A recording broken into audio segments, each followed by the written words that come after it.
అధ్యక్ష, ఈ సమస్య గురించి ముఖ్యమంత్రి గారు ఈరోజు సభ ముందుకు తీసుకురావడం నిజంగా చాలా గొప్ప విషయం అధ్యక్ష, భవిష్యత్తుని ఊహించి. కానీ అధ్యక్ష, ఇప్పుడే సభ్యులందరూ చెప్పినట్టు పాఠ్య పుస్తకాల్లో మొదట మనం చేర్చాల్సింది కుటుంబ వ్యవస్థ గురించి అధ్యక్ష. ఒక వివాహం అంటే ఏంటో, పెళ్లి చేసుకుంటున్నారు, 2-3 పిల్లలు పుడుతున్నారు, దాని తర్వాత విడాకులు తీసుకున్నారు అధ్యక్ష. దానివల్ల బిడ్డలు పడుతున్న అవస్థలు అన్నీ ఇన్ని కావు అధ్యక్ష. కాబట్టి ముందు నుంచే మనం పాఠ్య పుస్తకాల్లో ఇంటర్మీడియట్ నుంచి పిల్లలకి మన సాంప్రదాయాల గురించి, వివాహం గురించి, వాళ్ళకి ఒక దాని గురించి ఉన్న నమ్మకం, కుటుంబ వ్యవస్థ గురించి ముందుగా వాళ్ళకి నేర్పించాలి. దాని తర్వాత ఇది కూడా అప్పుడు పిల్లలు ఎంతమంది అయినా తల్లిదండ్రుల మధ్యలో వాళ్ళ నీడలో పెరగగలరు అధ్యక్ష. లేని పక్షంలో ఈ పిల్లలు ఎప్పుడైతే ఇప్పుడు మనం చూస్తున్నాం పర్సంటేజ్ ఆఫ్ డైవర్స్లు ఎక్కువైపోయినాయి అధ్యక్ష. డైవర్స్ అయిన తర్వాత ఆ పిల్లలు చాలా ఇబ్బందులు పడుతున్నారు అధ్యక్ష. సో ఈ విషయం కూడా పాఠ్య పుస్తకాల్లో చేర్చి మనం యూత్ని ఎడ్యుకేట్ చేయాలని చెప్పి ఫస్ట్ నేను కోరుకుంటున్నాను అధ్యక్ష. ధన్యవాదాలు అధ్యక్ష. కృష్ణకుమార్ రావు గారు మాట్లాడారు అధ్యక్ష. ఆయన అవును మరి జనరల్గా మీరు ఎప్పుడు అటువైపు చూస్తున్నారు అధ్యక్ష, ఇటుపక్క చూడటం మానేశారు. కొంచెం కూడా పార్షియాలిటీ అనేది ఉన్న ప్రమాదాలు మాకు తెలుసు కాబట్టి చోట్ల కొంచెం కూడా పార్షియాలిటీ అన్నా కొంచెం చూపించవలసిన నెసెసిటీ ఉంది అధ్యక్ష. కనీసం కొంచెం క్యాస్ట్ ఫీలింగ్ అన్నా లేదు అధ్యక్ష. ఏదైనా గౌరవ ముఖ్యమంత్రి గారు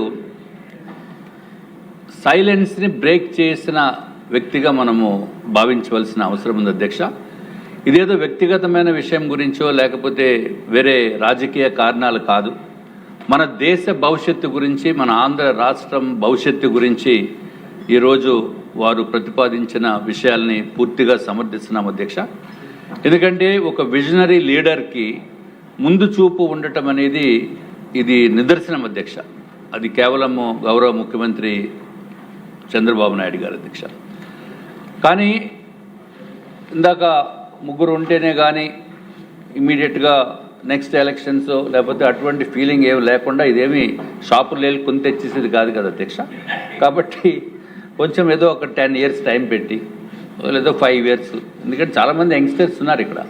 సో 5 years తర్వాత అంటే ఏదో 2030 35 పెట్టి అప్పటి నుంచి ఇటువంటి ఇంప్లికేషన్స్, రెస్ట్రిక్షన్స్ అటువంటి పెడితే బాగుంటుంది.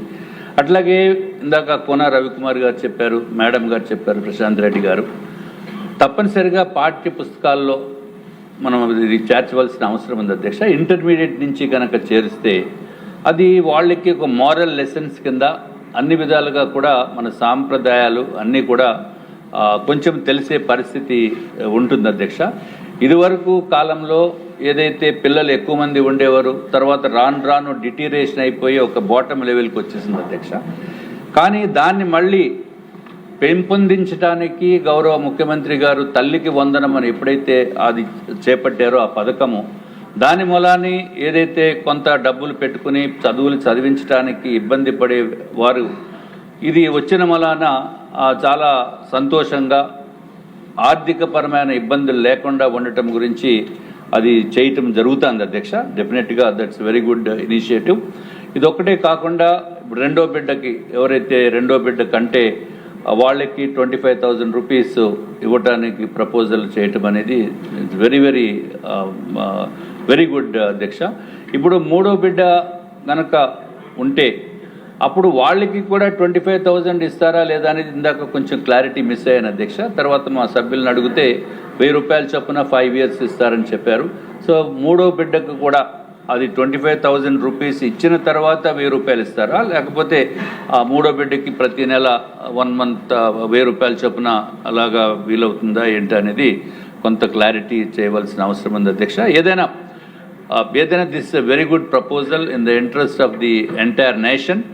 అండ్ దేశంలో మిగిలిన చోట్ల మిగిలిన రాష్ట్రాల్లో ఇటువంటి ప్రతిపాదనలు ఎవరన్నా వచ్చినాయో లేదో అయితే నాకైతే వచ్చినట్టుగా తెలియదు అధ్యక్ష. But I really appreciate the honourable chief minister గారు for initiating this type of activity and really congratulate him. ఎందుకంటే ముందు చూపుతోటి ఆంధ్ర రాష్ట్ర భవిష్యత్తుని దృష్టిలో పెట్టుకున్న ఈ ప్రతిపాదనని పూర్తిగా సమర్థిస్తూ తప్పనిసరిగా వారి విషయస్ ఏదైతే ఉన్నాయో మన ఆంధ్ర రాష్ట్రము మంచి భవిష్యత్తు ఉండేటట్టు, అట్లాగే ఆంధ్ర రాష్ట్రాన్ని చూసి మిగిలిన రాష్ట్రాల వాళ్ళు కూడా ఈ విధమైన ప్రతిపాదనలు చేస్తే మన భారతదేశం కూడా బాగుంటుంది అని తమరి ద్వారా గౌరవ ముఖ్యమంత్రి గారికి మరి ఒక్కసారి ధన్యవాదములు తెలియజేసుకుంటూ సెలవు తీసుకుంటున్నాను అధ్యక్ష. ఖచ్చితంగా మాట్లాడే వాళ్ళ పాపులేషన్ నిమిషం పెరుగుతుందంటే ఈ స్కీమ్ సూపర్ హిట్ అవుతుందండి. ముందుగా మహిళలకు అవకాశం ఇద్దాం. సోమిరెడ్డి గారు మీరు తప్పకుండా నెక్స్ట్. అతిథి గజపతిరాజు గారు. ధన్యవాదాలు అధ్యక్ష. ఫస్ట్ ఆఫ్ ఆల్ మనం సమాజంలో మార్పు తెచ్చినప్పుడు ఎప్పుడైనా స్లోగా మనం మార్పు తీసుకురావాలి అధ్యక్ష. అయితే ఇప్పుడు కూన రవి గారు చెప్పినప్పుడు మనం ఎప్పుడైనా ఇప్పుడు 4వ సాటర్డే మనం ప్రజల్లోకి వెళ్తాం, అప్పుడు వాళ్ళు డెఫినెట్గా మమ్మల్ని అడుగుతారు మీకెంతమంది పిల్లలు ఉన్నారనేది. నాకు అసలు పిల్లలే లేరు. సో నాకు మ్యాక్సిమం ఇది అక్షంతలు వాళ్ళ దగ్గర నుంచి డెఫినెట్గా పడతాయి. అయినా కానీ మనం ఒక పాలసీ తీసుకున్నప్పుడు మనం ఎడ్యుకేట్ చేయాల్సిన అవసరం ఉంది. అయితే ఆ పాలసీ విధానంగా మనం ఎడ్యుకేట్ చేయాల్సిన అవసరం ఉంది. కానీ మార్పు అయితే ఎప్పుడైనా స్లోగా రావాలి. అలాగే థామస్ గారు చెప్పినట్లు మనకి ఐవీఎఫ్ ద్వారా ఒకటేసారి 4 పిల్లలు కనేసి వాళ్ళు హెల్త్ బాగోకుండా ఆ విధంగా మనం కూడా మరీ స్పీడ్గా కూడా మనం వెళ్ళకూడదు. స్లోగా అందరినీ ఎడ్యుకేట్ చేస్తూ మెల్లిమెల్లిగా మనం మార్పులు తీసుకురావాలని నేను కోరుతా ఉన్నాను అధ్యక్ష. మీ ద్వారా ధన్యవాదాలు. సోమిరెడ్డి. అంతమంది పిల్లలు కారణం ఆయన స్థాపించినటువంటి వ్యవస్థ ఈరోజు అదే మన పార్టీలో మనం ఉన్నాం. మా నాయకుడు చంద్రబాబు నాయుడు గారు ఎక్కువ మంది పిల్లలు ఉండాలి అని ఏదైతే ఈ రోజున తీసుకున్నారో దీనికి ఆదర్శం మన ఎన్టీ రామారావు గారు అవుతారని సందర్భంగా తెలియజేస్తున్నా. ఆయన ఆదర్శంగా తీసుకోవాలి ఈ రోజున. ఆ విధంగా తీసుకుని ముందుకెళ్తే ఇది ఎప్పుడు వారు ఏది తలపెట్టినప్పుడు కూడా అండి, చెత్తలో సంపద ఉంది, చెత్త నుంచి సంపద సృష్టించవచ్చని చెప్తే అటకరించేవారండి.